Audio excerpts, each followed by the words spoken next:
peut-être compléter ce qu'ont dit mes collègues, c'est de dire que peut-être qu'il faut renforcer la confiance dans l'épargne. Et cette confiance va être renforcée avec une prise de conscience des épargnants que l'épargne au Maroc, elle est extrêmement régulée. On a la Banque Maghreb qui est derrière, on a la CAPS qui est derrière, avec des cadres, avec des cadres législatifs, des standards et des reportings comme pas possible pour préserver et sécuriser l'épargne du citoyen. Donc ça, c'est vraiment important de savoir que tout dirham qu'on met au niveau de la banque ou là, au niveau de la banque assurance et derrière des gardiens fous pour le protéger et pour le fructifier dans des normes et des standards très, très réglementés. Bouchra, pour ça, parce que lorsqu'on dit en général là, c'est un secteur réglementé, là, les gens ne touchent pas du doigt de quoi on parle. Je vais vous donner un exemple très concret. Je ne vais pas citer le nom, mais l'année dernière, il y a eu un fait divers de la société qui a défrayé la chronique et la chronique judiciaire, avec une structure pyramidale au niveau du nord du Maroc, avec des sommes d'argent colossales, où on a vu qu'il y a des personnes qui ont fait confiance, qui ont donné de l'argent à d'autres personnes physiques pour le fructifier. Ils étaient très contents par contre. Qui a 10 000 dirhams, qui a 13 000 dirhams, il ne voulait pas savoir ni qu'elle avec 3 000 dirhams. En tout cas, il était content de la recevoir. Et à un moment donné, ben voilà, c'était pyramidal, ça a défrayé la chronique. Et là, on comprend pourquoi je disais tout à l'heure, il n'y a que les banques qui sont habilitées, qui sont réglementées pour récolter de l'épargne publique. Parce que justement, un organisme sérieux qui est suivi avec des règles draconiennes. Vous n'imaginez même pas de la complexité que nous gérons pour éviter ce genre de situation. Donc il y a le réflexe humain d'aller épargner. D'ailleurs, des personnes font de l'épargne de ce type-là, malheureusement.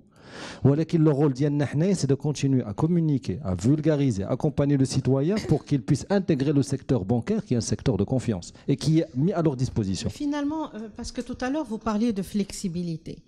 Dans le même sens de ce que vous dites, Sijbrani, le fait d'aller voir son conseiller la banque et donc de pouvoir construire avec lui sur la base de mes finances, de mes revenus, de mes habitudes de consommation, de mes dépenses mensuelles, etc.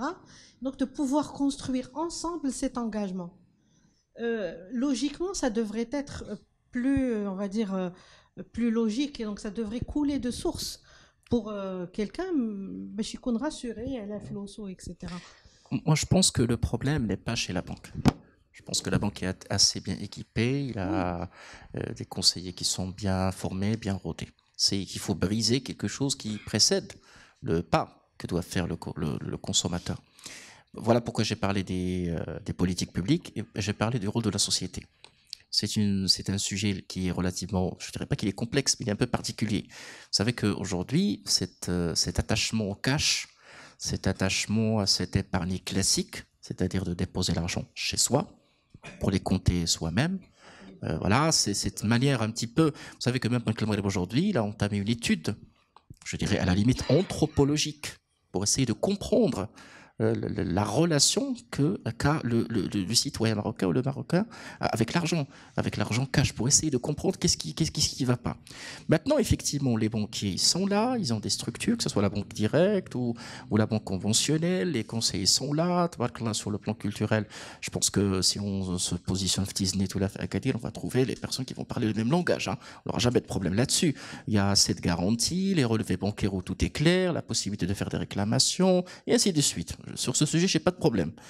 Maintenant, je dis que l'aspect culturel, je pense que là, il y a moyen d'innover pour aller encore.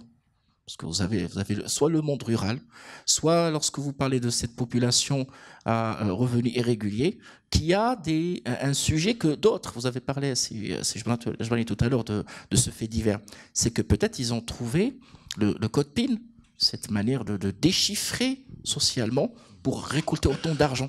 Qu'est-ce que ces gens ont réussi à faire? Ils ont pu développer un discours, un mode opératoire en matière de communication qui a permis de réaliser un petit peu, de drainer cet argent. Donc là, c'est un petit peu, c'est l'effort nécessaire, pas que de la part des banques, des pouvoirs publics. On ne voit pas ce spot publicitaire, On n'a pas de culture de citoyen épargnant. On a certes des cultures d'intégration financière, mais qui doivent en quelque sorte m'être mises à l'épreuve. Et l'école, l'université, la corporation, et donc autant d'acteurs aujourd'hui qui peuvent vraiment faire la différence et peuvent créer la différence. Associé à cela, je le dis, je le redis et je le redis toujours, des bonifications fiscales, parce que c'est effectivement des bonifications d'appel, hein, des incitations d'appel pour épargner.